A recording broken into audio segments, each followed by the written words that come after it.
Welcome to new lesson. तो कल के लेसन में हमने कुछ प्रोडक्ट कैटेगरीज ऐड की थी वू कॉमर्स के अंदर अपनी वर्डप्रेस वेबसाइट के अंदर। तो अगर आप जाके वू कॉमर्स प्रोडक्ट्स के अंदर कैटेगरीज देखोगे तो आपको कुछ कैटेगरीज नजर आ जाएंगी जो हमने ऐड की थी। हमने मेजर 3 कैटेगरीज ऐड की थी, एक मैन वाली, एक विमेन वाली, एक होम एंड लिविंग के अंदर। राइट, ये सारी हमारी कैटेगरीज है। अब कैटेगरीज ऐड करने के बाद अगला स्टेप क्या है हमारा, कि अगला स्टेप ये है कि आप देख सकते हो यहाँ पे मेन कैटेगरी बनी हुई है। राइट, एक मेन ग्रुप बना हुआ है, जैसे एक मेन का है, एक वुमेन का है, एक किड्स का है। राइट, तो हमें अब क्या करना है, हमें एक अपनी वेबसाइट के अंदर नेविगेशनल पर्पस के लिए, ताकि यूजर्स इजीली वेबसाइट को नेविगेट कर सकें, हमें एक अब मेन कैटेगरीज देनी। राइट, तो जैसे हमने बनाया ना शर्ट्स, कुर्ताज, जीन्स, जैकेट्स, इसको हम किस कैटेगरी के अंदर डाल देंगे, मेन के अंदर। तो अब हम एक मेन कैटेगरी, प्राइमरी कैटेगरी बनाएंगे, मेन वाली, वेमेन वाली, किड्स का हमने कुछ किया नहीं था।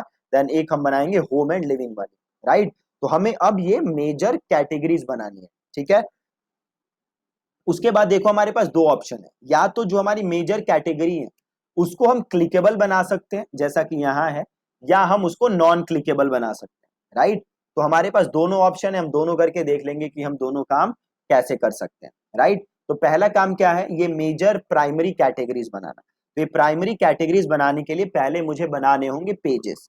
तो मैं जाऊंगा पेजेस पे और मैं करूंगा ऐड न्यू। ठीक है जी, पेजेस पे गए और जाके सिंपल किया ऐड न्यू,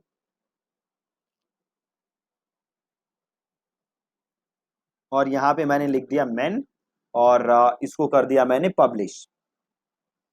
ठीक है, सिंपल। और देन मैंने किया अगेन ऐड न्यू,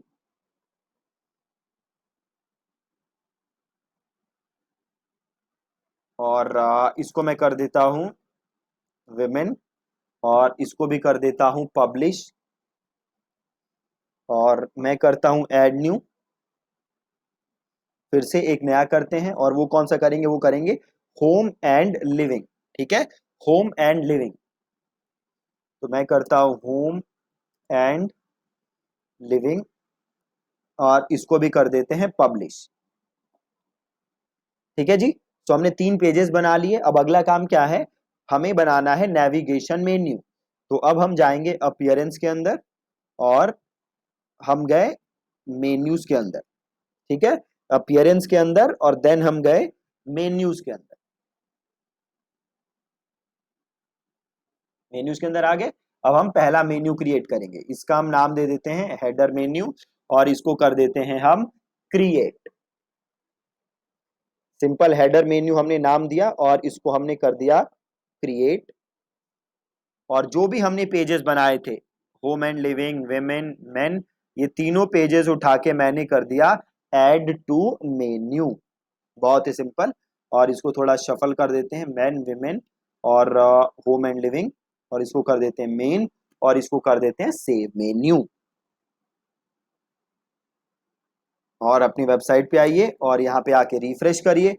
अब देखिए आ गया man, women, home and living, और ये कार्ट वाला बटन आ गया। अगर हम ऐड टू कार्ट, क्योंकि हमने अब वू कॉमर्स इंस्टॉल कर लिया है, ये ई कॉमर्स वेबसाइट बन चुकी है, तो ये कार्ट वाला ऑप्शन हमारी वेबसाइट के अंदर आ गया। राइट, अब अगला ऑप्शन क्या है, ऑप्शन नहीं, अगला काम क्या है हमारा, कि जो हमने कैटेगरीज बनाई थी, राइट, याद है आपको। अगर मैं यहाँ पे जाऊं वू कॉमर्स प्रोडक्ट्स के अंदर, और या मैं कैटेगरीज को अगर ओपन करूं, तो हमने अलग अलग टाइप की कैटेगरीज बनाई थी।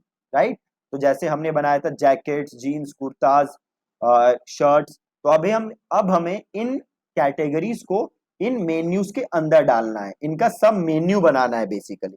राइट, तो वो कैसे बनाओगे, तो वो बनाना बहुत सिंपल है। वापस आप कहाँ आओ, वापस आप आओ वर्डप्रेस के अंदर, और यहाँ पे देखो कैटेगरीज नजर आ रहा है, बट ये वू कॉमर्स की कैटेगरी नहीं है, ये नॉर्मल ब्लॉग वाली कैटेगरी है। राइट, तो आपको क्या करना पड़ेगा, आपको थोड़ा ऊपर नेविगेट करो, और यहाँ पे ऑप्शन दिख रहा होगा स्क्रीन ऑप्शन। स्क्रीन ऑप्शन, तो स्क्रीन ऑप्शन को क्लिक करो, और देखो यहाँ पे ऑप्शन आ रहा है प्रोडक्ट कैटेगरीज, आ रहा है ना, प्रोडक्ट कैटेगरीज। तो इसको कर लो अनेबल, और टैग को अनेबल कर लो, और प्रोडक्ट टैग को भी अनेबल कर लो, है ना, इन तीनों को अनेबल कर दो। और अब देखो यहाँ पे आ गया होगा प्रोडक्ट कैटेगरीज। अब आओ प्रोडक्ट कैटेगरीज के अंदर, अब आ जाओ व्यू ऑल के अंदर। अब यहाँ से पहले मेन वाला कर देते हैं, शर्ट्स, जीन्स, जैकेट्स और फॉर्मल ट्राउजर्स, और ये चारों कर दो आप ऐड टू मेन्यू। अब ये जो फॉर्मल ट्राउजर्स थे ये उठा के कर दो इधर मेन के अंदर सब कैटेगरी, और जीन्स भी उसी के अंदर, नहीं जीन्स भी मेन के अंदर, और जैकेट्स भी मेन के अंदर, तो थोड़ा सा आगे कर दो, और शर्ट्स भी सबसे ऊपर कर देते हैं। ठीक है, तो ये हमारी बन गई। अब अगला आपको क्या करना है, अगला आप ये कर दो, और कुर्ताज एंड सूट्स, तो इसको ऐड टू मेन्यू करो, और इसको उठा के कर दो विमेन के अंदर, और आपका बचा बेडशीट और ये दोनों, और ये उठाया और इसको थोड़ा आगे इधर कर दिया, और एथनिक ड्रेसेस है इसको भी ऐड टू मेन्यू करो, और इसको उठा के भी आपने कर दिया विमेन के अंदर। बन गया जी, परफेक्ट। अब इसको कर दो यहाँ पे सेव मेन्यू, और अब आओ वेबसाइट पे और आके रिफ्रेश करो। आ गया, देखो मेन ये अंदर कैटेगरीज आ रही है, विमेन ये अंदर कैटेगरीज आ रही है, होम एंड लिविंग ये अंदर कैटेगरीज आ रही है, राइट, परफेक्ट है। अब ये हमारी सारी अंदर कैटेगरीज बन चुकी हैं। अब हमें क्या करना है, अब हमें नए प्रोडक्ट्स ऐड करने हैं, बट नए प्रोडक्ट्स ऐड करने से पहले दो तीन सेटिंग्स हैं जो आपको पहले करना पड़ेगा वू कॉमर्स के अंदर। वो सेटिंग्स क्या क्या हैं, तो देखो आप वू कॉमर्स के अंदर जाओगे तो यहाँ पे सेटिंग्स का ऑप्शन है ना, तो इस सेटिंग्स को क्लिक करो,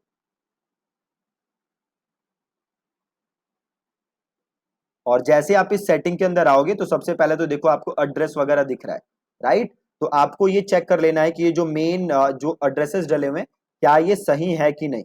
अगर आप इन एड्रेसेस को चेंज करना चाहते हो, ये एड्रेसेस हमने तब डाले थे जब हम सेटअप कर रहे थे, तो अगर आप इनको चेंज करना चाहते हो तो आप इसे चेंज कर सकते हो, कोई प्रॉब्लम की बात नहीं है ना। तो क्या लोकेशन, अब देखो यहाँ पे एक सेलिंग लोकेशन है, सेलिंग लोकेशन इज आप किस किस कंट्री में बेच रहे हो, ठीक है, आप किस किस कंट्री के अंदर बेच रहे हो।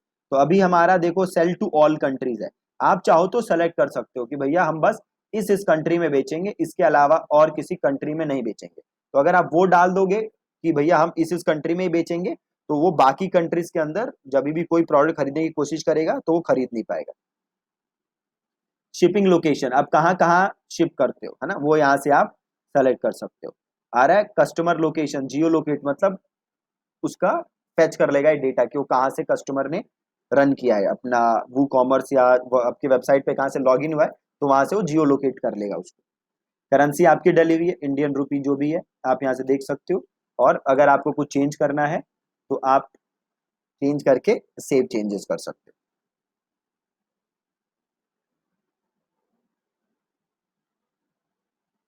ठीक है जी, ये हो गया।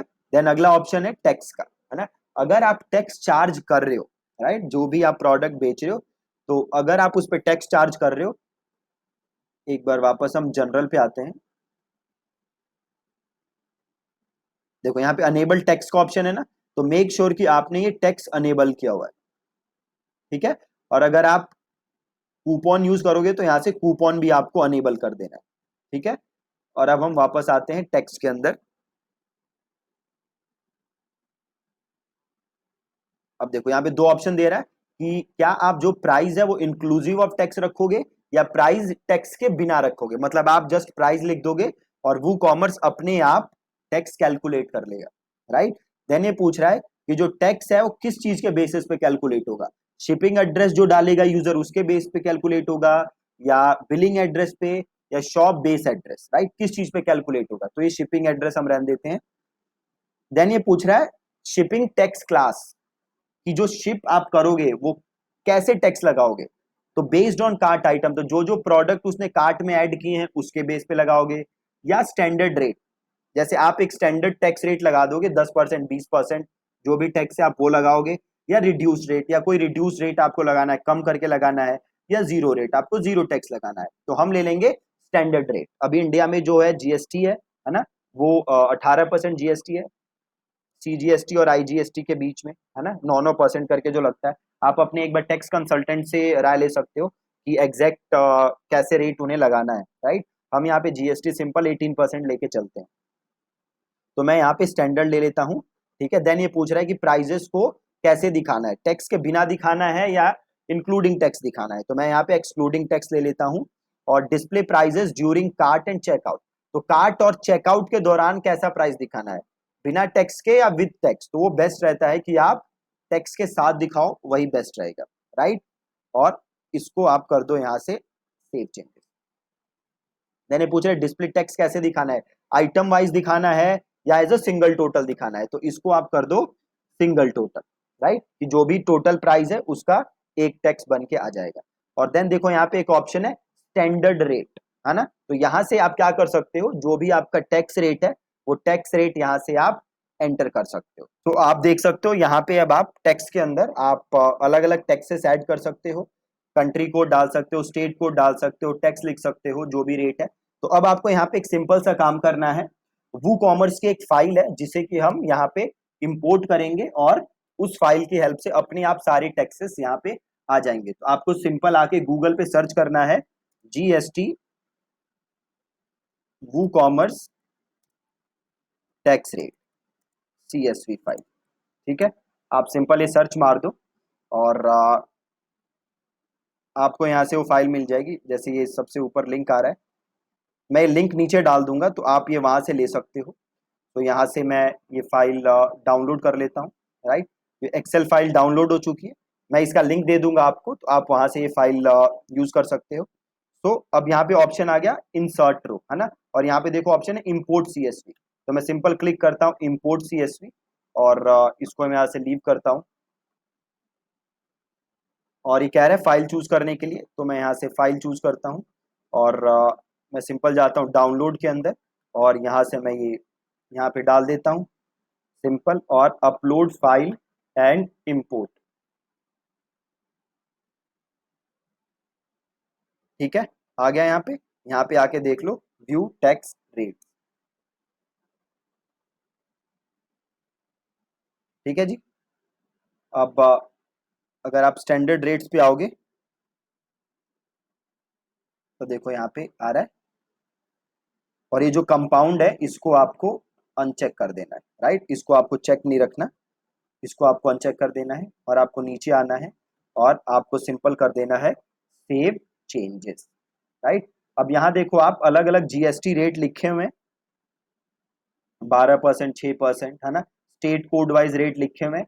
तो अगर रेट चेंज करना है, अगर रेट है 18%, तो आप यहाँ पे इस रेट को चेंज करके 18 कर सकते हो, है ना। अभी यहाँ पे 12 लिखा हुआ है, तो ये रेट्स को आप अपने हिसाब से चेंज कर सकते हो। अगर आपको 18 करना है तो आप इसको 18 कर दो, राइट। तो आप यहाँ से सिंपल जाके रेट्स यहाँ से चेंज कर सकते हो और यहाँ से आप इसको कर दो सेव चेंजेस। एक बार आप अपने टैक्स कंसल्टेंट से राय ले लेना कि क्या टैक्स रेट्स हैं जो भी आप प्रोडक्ट बेच रहे हो। और ये जो फाइल है इसका लिंक मैं इसी वीडियो के नीचे डाल दूंगा, तो आप वहां से इस फाइल को डाउनलोड कर सकते हो। और ये हमारे टैक्स के रेट हमने सारे यहाँ पे डाल दिए, राइट। तो बहुत ही सिंपल था, इसको कैंसिल करते हैं, पहले इसको एक बार सेव कर लेते हैं। सेव हो चुका है,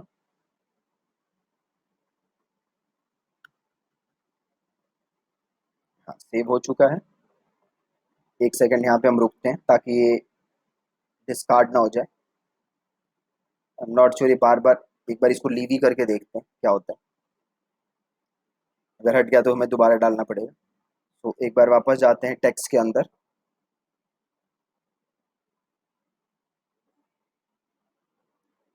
और स्टैंडर्ड रेट्स के अंदर चले जाते हैं।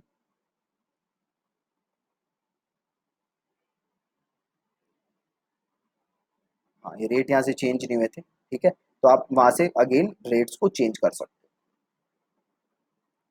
ठीक है जी। ये स्टेट वाइज कोड है, एक बार आप अपने CA से जरूर कंसल्ट कर लेना, उनसे पूछ लेना कि टैक्सेस कैसे लगाने हैं, राइट। अगर ये 18% है तो आप सारे रेट्स यहाँ से चेंज कर सकते हो, ठीक है। तो सिंपल आज के लेसन में हमने और कुछ मेन्यू बनाए अपने, और हमने जो भी टैक्स की सेटिंग थी वो सेटिंग की है। अब कल के लेसन से हम अपने प्रोडक्ट डालना स्टार्ट करेंगे वेबसाइट के ऊपर, देन हम देखेंगे कि वो प्रोडक्ट कैसे हमारे दिखने स्टार्ट हो रहे हैं। प्लस हम वेबसाइट को अपने हिसाब से कस्टमाइज भी करेंगे, ठीक है। प्लस ये जो शिपिंग की सेटिंग है हम वो शिपिंग की सेटिंग भी कर लेंगे, जो भी हम शिपिंग रेट चार्ज कर रहे हैं, ठीक है जी। Thank you so much for watching this lesson.